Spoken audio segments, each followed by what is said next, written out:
안녕하세요. 네, 맑음교회 제자 모임 시작하도록 하겠습니다. 작년에 우리 로마서 모이고 올해는 첫 모임인 것 같습니다. 그동안에 많은 일들이 있었죠. 또 국가적으로는 또 여러 가지 또 힘든 상황 가운데 있고, 또 우리 교회도 이제 올 한 해 새롭게 시작하는 모든 부분들이 있는데, 우리 함께 기도하면서 이것들을 잘 준비해 나가고, 또 나라를 위해서도 함께 기도하는 우리 모습 되었으면 좋겠다는 생각을 해보게 되어집니다. 네, 날씨가 많이 춥습니다. 요새 독감 환자들이 참 많이 있는데, 여러분들 건강에 유의하시고, 감기 걸리지 마시고, 건강하게 함께 또 이 시기를 잘 이겨냈으면 좋겠습니다. 네, 오늘부터는 이제 로마서는 다 끝났고요. 오늘부터는 이제 그리스도인의 삶과 영성이라고 하는 주제를 가지고 또 함께 이야기를 나눌 겁니다. 그래서 오늘은 첫 번째 시간으로 그리스도께 뿌리 내리는 영성이라는 제목을 가지고 함께 이야기하겠습니다. 영성이라고 하는 부분들을 좀 다루려고 해요. 또 여러 가지 영성에 관련된 또 공부들을 했고, 또 그런 또 단체에서 활동을 하고 있기 때문에 또 이런 부분들을 제가 이렇게 글로 좀 쓰고, 여러분들에게도 우리 삶 가운데 우리 그리스도인의 삶에서 영성이란 무엇인가, 또 어떻게 우리가 영성 형성을 할 수 있고 영성 훈련을 할 수 있는지에 관한 이야기들을 나름대로 풀어서 좀 쉽게 여러분과 함께 나누려고 합니다. 네, 그래서 오늘 첫 번째 시간 그리스도께 뿌리 내리는 영성 함께 시작해 보도록 하겠습니다. 말씀을 한 구절 읽고 시작하겠습니다. 함께 읽겠습니다.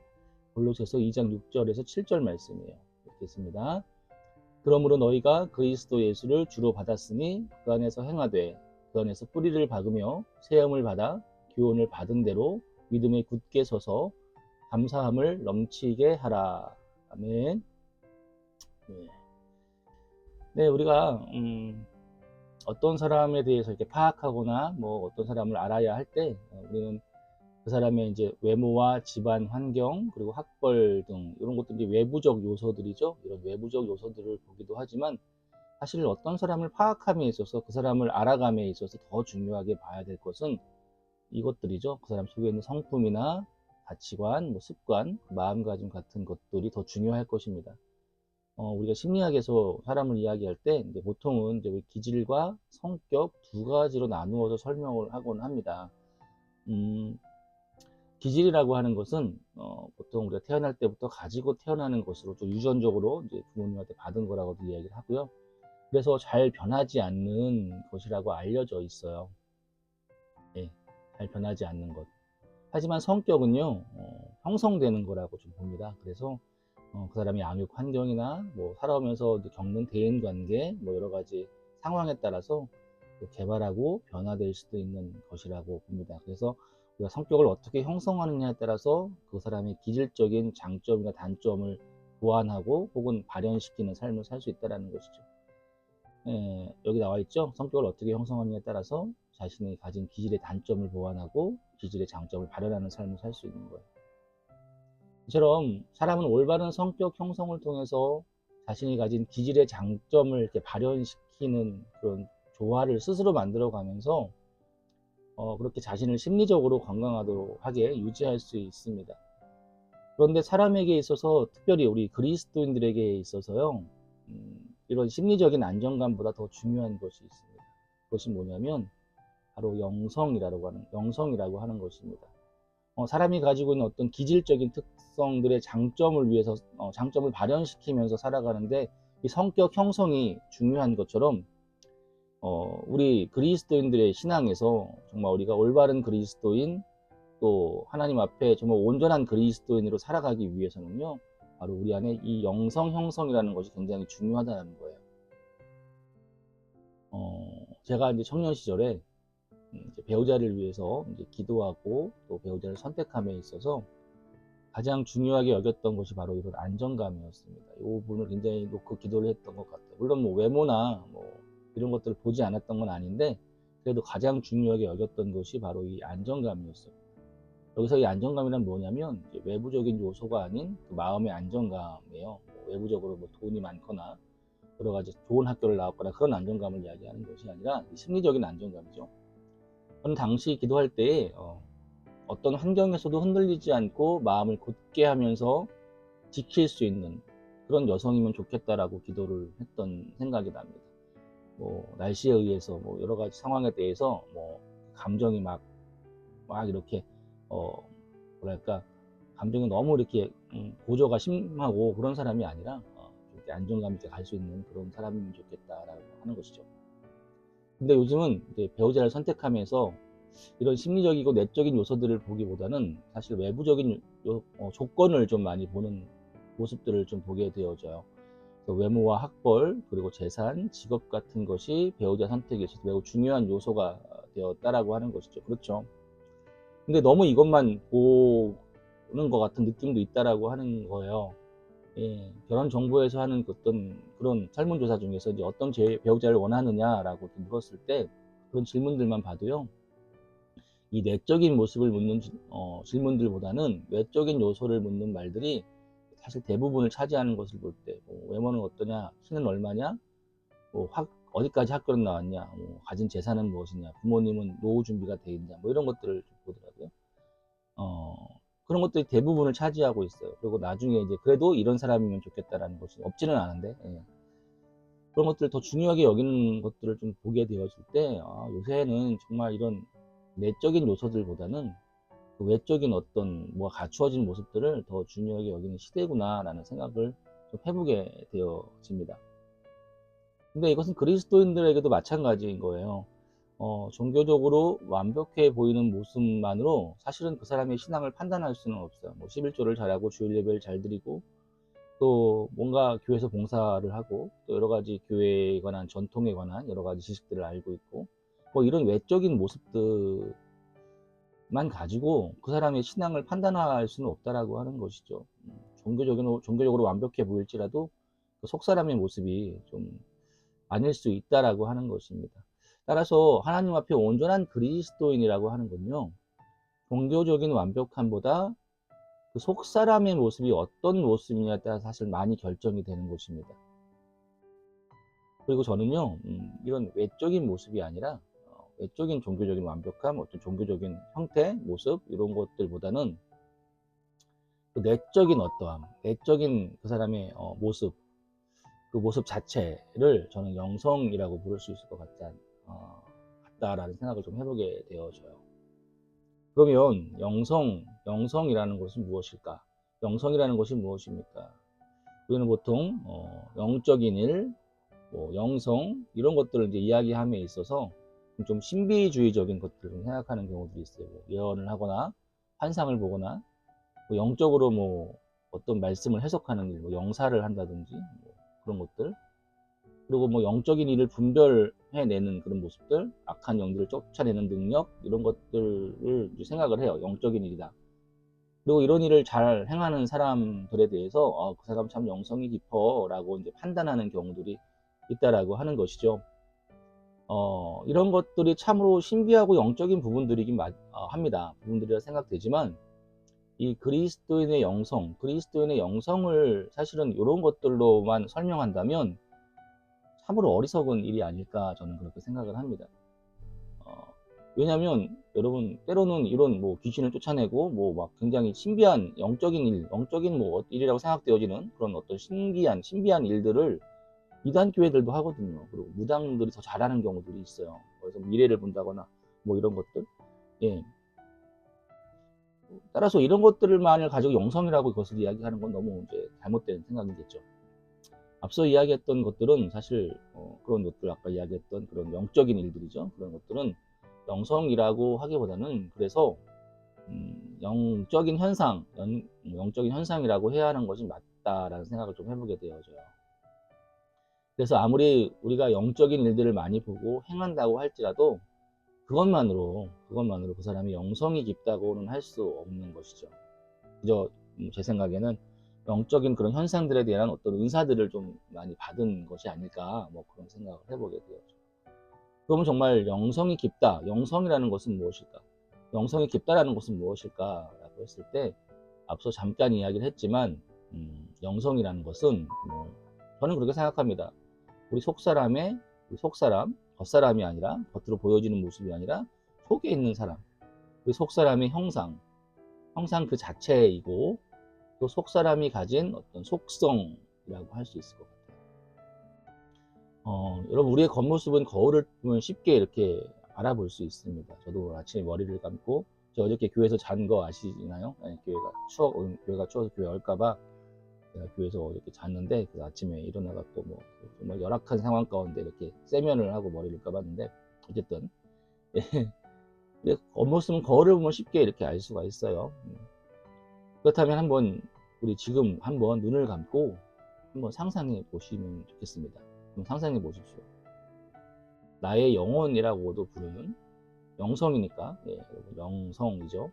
영혼이라고도 부르는 나의 속사람은 지금 어떤 형상을 하고 있는가? 겉으로 보여지는 나의 모습이 아니라 나의 속사람은 지금 어떤 형상을 하고 있는가 한번 상상해 보세요. 한번 솔직하게 내 마음에 어떤 솔직함을 담아서 한번 상상해 보세요. 어떤 모습으로 지금 내 앞에 이렇게 서 있는가? 특별히 하나님과의 관계 안에서 내 속사람은 지금 웃고 있습니까? 아니면 얼굴을 찡그리고 있습니까? 그 속사람의 분위기는 어떻습니까? 지금 분위기는 어때요? 힘이 넘쳐 보입니까? 아니면 지쳐 보입니까? 그 속사람은 지금 따뜻해 보입니까? 차가워 보입니까? 그는 지금 하나님과 가까이 있습니까? 아니면 이렇게 등을 쥐고 있습니까? 그럼 여러분의 속사람은 어떤 형상을 하고 있습니까? 한번 이 시간 눈을 감고 쭉 한번 생각해 보세요. 여러분 어떻습니까? 예. 한번 잠깐 영상을 멈추고요. 한 5분 정도 이렇게 한번 자기 속사람이 어떤 모습인지 한번 눈을 감고 상상해 보시고 한번 바라봐 보세요. 그 모습이 아마 영성이라고 저는 생각합니다. 그 모습 전체, 그 모습 자체가 그 사람이 가진 영성이 아닐까 저는 그렇게 생각을 합니다. 네. 네, 여러분 지킬 박사와 하이드라는 소설 아시죠? 너무 유명한 소설인데 그 소설을 보면 이 지킬 박사는 굉장히 사람들이 좋아하고 사교성이 좋은 사람이었어요. 하지만 자신이 만든 그 약물 때문에 자신의 내면에 있는 그 악한 욕망에 사로잡힌 하이드로 변하게 되어지죠. 그래서 살인을 저지르는 등의 행동을 하이드가 됐을 때는 뭐 그런 행동들을 막 하게 되어집니다. 하지만 그 하이드가 가진 생각들, 하이드가 하는 행동들, 그런 모습들이 사실은 이 지킬 박사라고 하는 사람의 내면에 숨어 있는 진짜 자신의 모습이었다라고 하는 것이죠. 그렇게 점점 하이드는 지킬 박사를 장직해 가고 결국 지킬 박사는 어때요? 너무너무 괴로워서 내면에 있는 자기 하이드를 죽이기 위해서 약물을 먹고 지킬 박사 자신도 죽는 결정을 내리게 되는 것입니다. 지킬 박사의 겉사람은 사교성도 좋고 모든 사람으로부터 존경을 받고 있었지만 그 속에는 욕망과 악한 마음에 사로잡힌 하이드라고 하는 괴물이 이렇게 살고 있었다라고 하는 것이죠. 결국 우리가 영성이라고 할 때 영성이라고 하는 것은 그렇게 겉으로 보이는 것보다 그 사람을 더욱 잘 설명해 줄 수 있는 그 속에 있는 그 어떠함 그 자체라고 할 수 있을 것 같습니다. 나아가서 이제 우리 그리스도인에게 영성이란 무엇일까? 그리스도인에게 영성이란 하나님과의 관계 안에서 형성된 진짜 자신의, 그러니까 이게 되게 중요해요. 하나님과의 관계 안에서 이렇게 형성되어져 있는 진짜 자신의 실제적인 모습이라고 할 수 있을 것 같습니다. 그게 바로 영성이에요. 이 부분 되게 중요한 부분이죠. 이 부분 되게 중요한 부분. 그래서 우리가 한번 고민해 봐야 돼요. 나는 하나님과의 관계 안에서 나는 나의 속사람, 나의 모습은 어떻게 형성되어져 가고 있고, 그리고 그게 진짜 나의 모습이라고 하는 것이죠. 그리고 이제 문제는 뭐냐면 이게 종교적인 행위와 노력으로 되는 일이 아니라고 하는 것입니다. 예. 아무리 내가 종교적으로 어떤 일들을 어떤 일들을 한다고 해서 되는 일이 아닙니다. 예. 이 영성이라고 하는 것은 영성 형성이라고 보통 우리가 얘기하는 영성이라고 하는 것은 오직 뭐다? 그리스도의 피로 말미암은 하나님과 우리 사이에서의 어떤 거, 이 소통을 통해서 이게 뭐 기도가 될 수도 있고, 하나님과 내가 이렇게 친밀하게 정말 하나님의 실존과 나의 실존이 이렇게 만나는 그 장 가운데 우리의, 우리의 영성이 이렇게 형성되어지는 것들을 볼 수가 있는 것이죠. 그래서 하나님과 우리의 소통을 통해서 형성되는 것이다. 죄송합니다. 제가 그렇게 우리 속사람의 형상, 우리 속사람의 형상을 이렇게 만들어져 갈 때, 그것을 우리는 영성 형상, 영성 형상이 아니죠. 영성 형성, 예, 형성이라고 할 수 있을 것입니다. spiritual formation이라고 하죠. 예, 내 속사람의 변화, 그리고 이 변화를 통해서 그 속사람을 아름답게 만들어가고, 예, 거기 성령의 조명하심과 인도하심, 그리고 그분의 임재 안에 사는 것, 그리고 그것으로 말미암아서 우리에게 근원적으로 남아있는 그 죄의 뿌리에서 우리가 자유함을 얻게 되어지고, 죄를 멀리 밀어내게 되어지고, 내가 죄를 거절하는 방법을 배우는 것. 로마서 6장에 나오는 저번 우리가 봤던 거죠. 그리스도로 말미암아 죄가 무엇인지 알게 되니까, 이거 다 죄였구나, 내가 거절하겠어라고 거절하는 방법을 배우는 것. 그리고 그렇게 하나님 앞에 날마다 더 가까이 가는 삶을 사는 것. 뭐 이런 과정들이 있고요. 이런 과정들이 바로 그리스도인의 삶에서 그런 영성 훈련의 과정이고요. 나아가서 그 영성을 형성하는 삶의 모습이라고 할 수 있을 것 같습니다. 예. 그렇게 영성 훈련이나 영성 형성의 방법으로 우리 속사람의 속성인 영성을 더욱 깊게 하고 아름답게 하는 일을 위해서 우리는 이제 여러 가지 일들을 하게 되어지는데, 이건 뭐냐면 자기 성찰 훈련도 하기도 하고, 통성기도, 침묵기도, 예수기도, 이건 이제 제가 나중에 알려드릴 거예요. 예수기도와 같은 뭐 기도 훈련, 뭐 큐티나 뭐 거룩한 독서, 렉시오 디비나라고 하는, 그래서 이제 성경을 읽거나 어떤 걸 읽을 때 이제 그것들을 이제 천천히 자세히 읽는 것을 이야기하는 건데, 이런 것도 제가 나중에 알려드릴 거예요. 우리 하는 과정 중에서. 그런 것 같은 말씀 묵상 훈련 등의 영성 훈련들이 이제 방법들이 있어요. 그래서 개발되고 실행되고 있습니다. 그리고 이제 침묵을 통한 훈련, 날마다의 예배와 성찬, 그리고 금식 등을 행하면서 개인의 영성 형성에 힘쓰는 모습도 봅니다. 사실 다 교회에서 하는 일들이에요. 뭐 큐티도 하고 다 예배도 드리고 성찬도 하잖아요. 근데 이게 우리가 종교적인 행위를 넘어서서 정말 하나님과의 정말 깊은 관계 가운데로 나아가는 그 형태로 나타날 때, 그것이 다 영성 형성에 이제 도움이 되는 것이죠. 자, 그리고 요즘은 이제 영성일기라고 하는 이제 것들을 많이 하시더라고요. 그래서 이런 새로운 형식의 방법을 통해서 그리스도인의 영성 훈련 및 영성 형성에 이제 도움을 주고 있는 것입니다. 자, 이런 모든 행위가 우리 그리스도인들의 삶 가운데 나타나고, 그 가운데 아까도 얘기했지만 종교적인 어떤 행위를 넘어서서 하나님과의 깊은 관계 가운데로 들어가는 그 소통으로 나아갈 때, 비로소 그리스도인들의 삶은요, 하나님과의 관계 안에서 온전한 속사람의 형상을 이렇게 회복해 나갈 거라는 것이죠. 그리고 이런 영적인 성숙함을 통해서 우리가 이루어야 할 최종 목적은 바로 그리스도와 온전히 닮은 모습으로 나아가는 것. 이게 가장 큰 영성 형성의 목표가 아니겠습니까? 예. 따라서 그리스도인의 삶에서 영성 훈련을 통한 영성 형성은 아주 매우 중요한 일이다라고 할 수 있어요. 이거 굉장히 중요한 겁니다. 그래서 우리 그리스도인의 영성에 관한 것들이 사실 되게 중요한 거예요. 근데 우리가 그 영성이라고 하는 것들에 대해서 자세히 알지도 못하고 좀 뭐 다 오해하고 있는 거고 곡해하는 경우들이 굉장히 많이 있는데, 우리가 좀 마음속 깊이 그것들을 이해하고 또 우리 삶에서 이렇게 보여줄 수 있는, 또 나타낼 수 있는 뭐 그런 모습이 되면 좋을 것 같습니다. 매우 중요한 일이에요. 하지만 사실은 그보다 더 먼저 이루어져야 할 일이 있다면, 우리가 읽었던 것처럼 우리 자신의 모습이 어떻게 그리스도께 뿌리를 내리는 일이다라고 하는 거죠. 그리스도께 뿌리를 내리는, 이게 되게 중요한 일이다. 예, 여러분 그리스도께 뿌리를 내리지 않은 영성은 우리 그리스도인의 영성이 아니죠. 예, 다른 영성이겠죠. 영성은 다른 어떤 모습이겠죠. 그죠?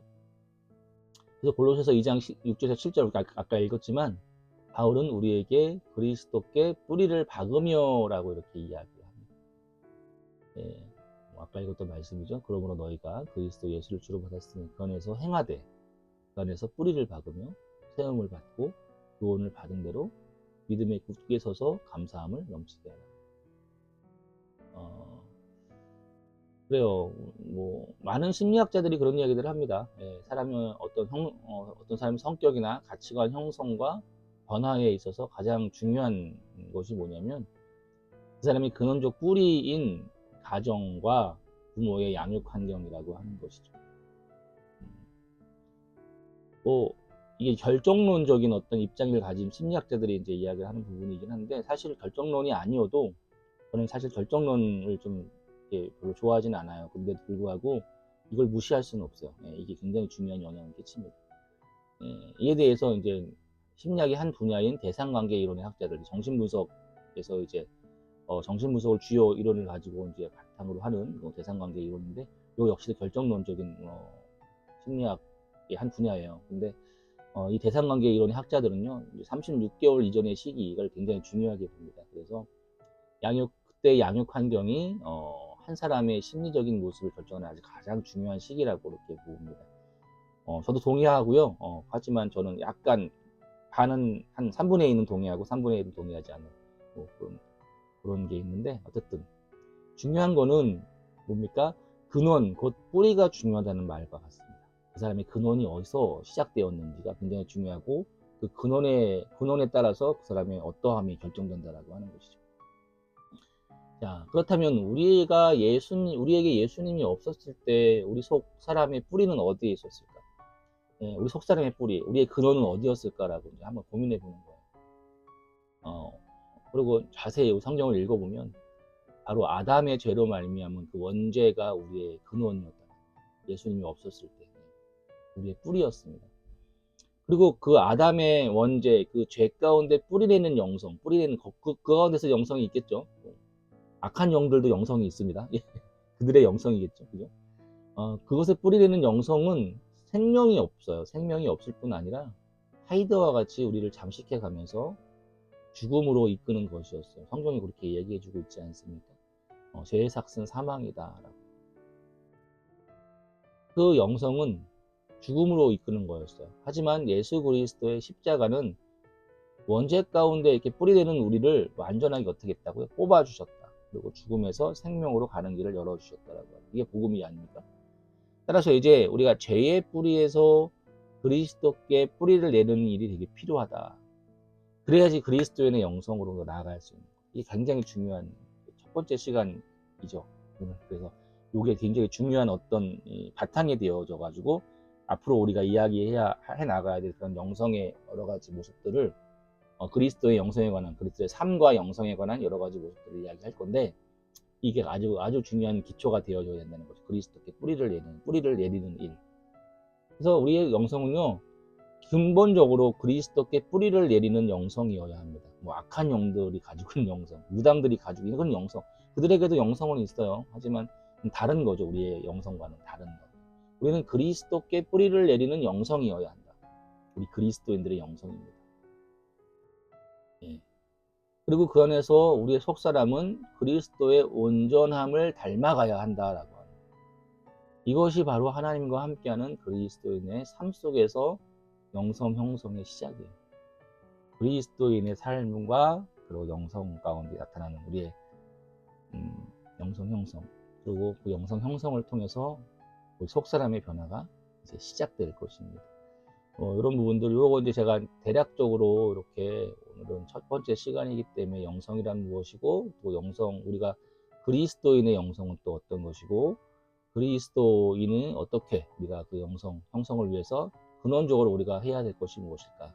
그것이 바로 그리스도께 우리가 이렇게 뿌리를 내리는 것이다라는 것까지 제가 말씀을 드렸습니다. 네, 오늘 이런 얘기들을 이제 우리 그리스도인의 삶과 영성이잖아요. 우리 제목이 오늘 이제부터 10번 할 거예요. 10번. 근데 이 삶과 영성이 그리스도의 삶 속에서 우리가 영성을 어떻게 형성해 나갈 수 있을 것인가, 그런 것들을 이야기할 겁니다.